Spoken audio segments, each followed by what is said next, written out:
ನೀವು ಸಿನಿಮಾಗೆ ಹೋದ್ರೆ ಅವ್ರನ್ನ ನೋಡಿದ್ರೆ ಖಂಡಿತವಾಗ್ಲೂ ಖುಷಿ ಪಡ್ತೀರಾ ಅಂತ ಟ್ಯಾಲೆಂಟೆಡ್ ನಮ್ಮ ಕನ್ನಡ ಸಿನಿಮಾದ ಆಕ್ಟರ್ಸ್.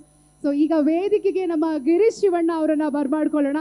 ಐ ನೋ ಸರ್ಪ್ರೈಸ್ ಆಗಿರುತ್ತೆ ಅವ್ರಿಗೆ, ಬಟ್ ನೀವೇ ಸ್ಟಾರ್ಟ್ ಮಾಡಲಿ ಸರ್ ಮಾತಾಡೋದಕ್ಕೆ ಅಂತ. ಬನ್ನಿ.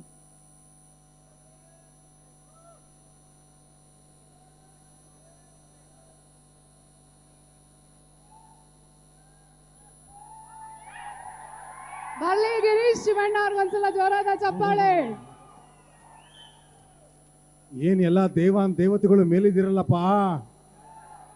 ಪ್ರೇಕ್ಷಕ ಮಹಾಪ್ರಭುಗಳೇ, ನೀವೇ ಕಾಪಾಡ್ಬೇಕು ನಮ್ಮನ್ನ. ಎಲ್ರಿಗೂ ನಮಸ್ಕಾರ.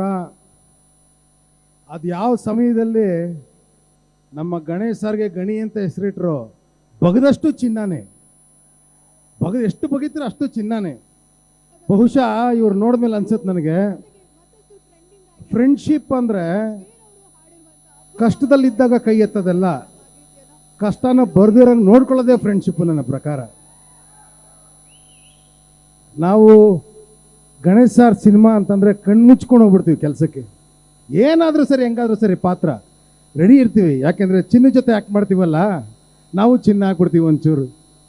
ನಮ್ಮೂರಲ್ಲಿ ಒಂದು ಮಾತಿದೆ, ಉಪ್ಪಿನಕಾಯೇ ಇಷ್ಟು ಟೇಸ್ಟ್ ಇದೆ ಅಂದರೆ ಇನ್ನು ಊಟ ಹೆಂಗಿರುತ್ತೆ ಅಂತ. ಹಾಗೆ ನೀವು ಹಾಡನ್ನು ಇಷ್ಟು ಚೆನ್ನಾಗಿ ಇಷ್ಟಪಟ್ಟಿದ್ದೀರಿ, ಸಿನಿಮಾನು ಕೂಡ ಇನ್ನೂ ಇಷ್ಟಪಡ್ತೀನಿ ಅನ್ನೋ ಭರವಸೆ ನಾನು ಕೊಡ್ತೀನಿ. ಇದೇ ರಾಜ್ಯಾದ್ಯಂತ ಈ 15ಕ್ಕೆ ರಿಲೀಸ್ ಆಗ್ತಾ ಇದೆ.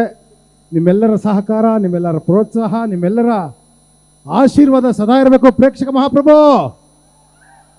Thank you so much. Thank you. Speaker ಹತ್ರ ಕೂರಿಸ್ಬಿಟ್ರು, ಆ ಸಾಂಗ್ ಎಲ್ಲ ಎದೆಗೆ ಹೊಡೆದಂಗೆ ಆಗೋಯ್ತು ನನಗೆ. ಗೋಲ್ಡ್ ಆಗಿ ಕಾಣಿಸ್ತಾ ಇದ್ದೀರಾ ನಮ್ಮ ಜೊತೆಗೆ. ಗೋಲ್ಡನ್ ಸ್ಟಾರ್ ಜೊತೆ ಬಂದ್ಮೇಲೆ ಗೋಲ್ಡ್ ಆಗಿ ಇರ್ಬೇಕಲ್ಲ, ಅದಕ್ಕೆ ನಂಗೆ ಗೊತ್ತಾಗೋಯ್ತು. ಬರ್ಲಿ ಗಿರೀಶ್ ಅವ್ರಿಗೊಂದ್ಸಲ ಜೋರಾದ ಚಪ್ಪಾಳೆ. ಥ್ಯಾಂಕ್ ಯು ಗಿರೀಶ್ ಅವರೇ.